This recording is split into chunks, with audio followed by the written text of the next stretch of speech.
They bring to life the timeless heroic spirit of Biang Nilamang.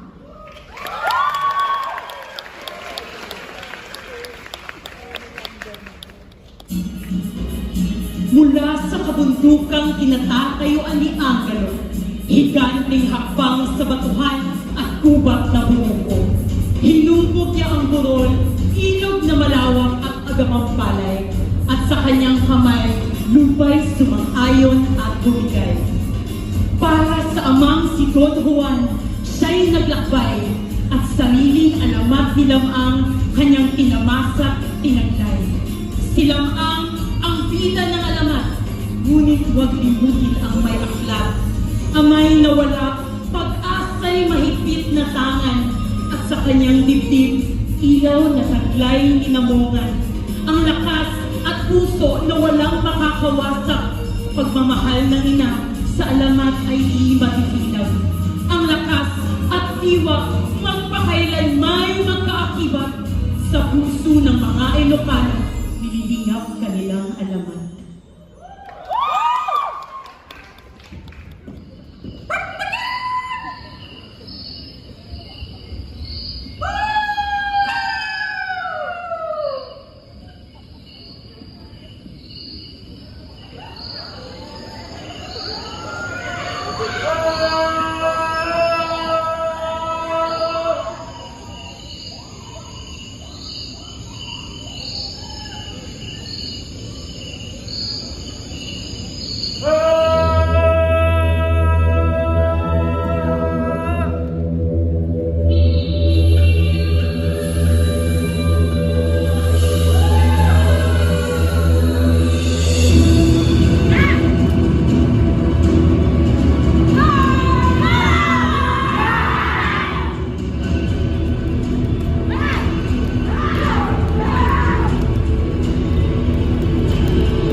Sa lupain kung saan ang lakas ay nagniling, si Lamang ay nakatayo, ang kapalaran ay kaakit-akit.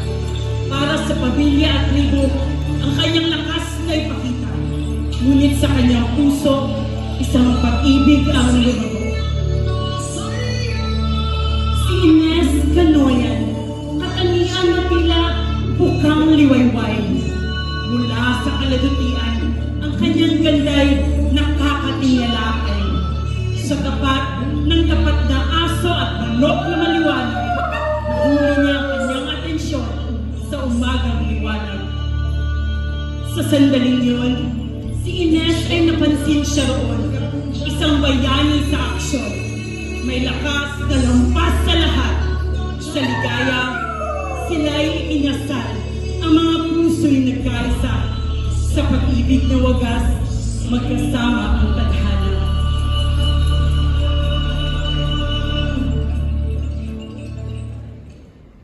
Ngunit isa pang pagsubok, isang hamon na kakaharapin, ang hulihin mga isdang nararang, isang pagsubok na nakaugalingan.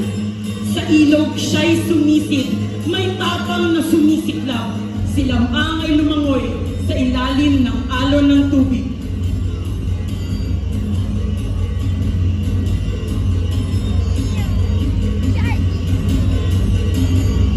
nagkukulang nagkukubli sa ilalim. Sa anino'y nakatago, ang ista'y nagbago. Tunay na anyong nakatago. Ano ang tila isda, ngayon lumakit umabot. Isang higanting nilalang, sa tubig ay umagos!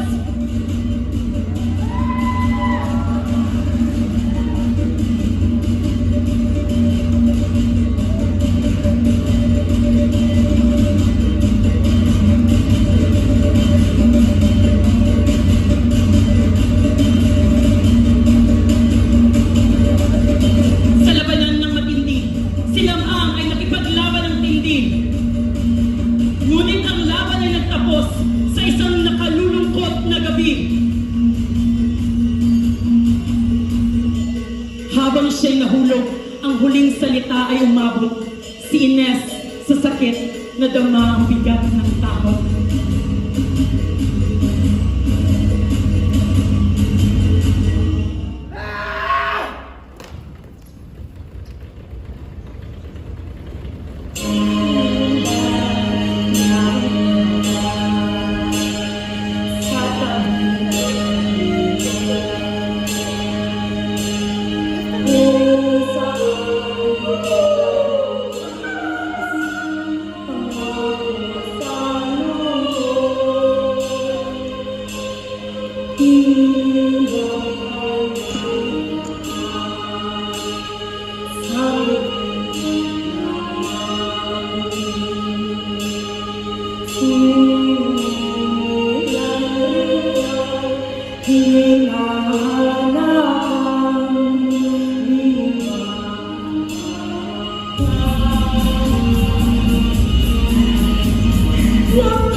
Si Ines kailanman di magla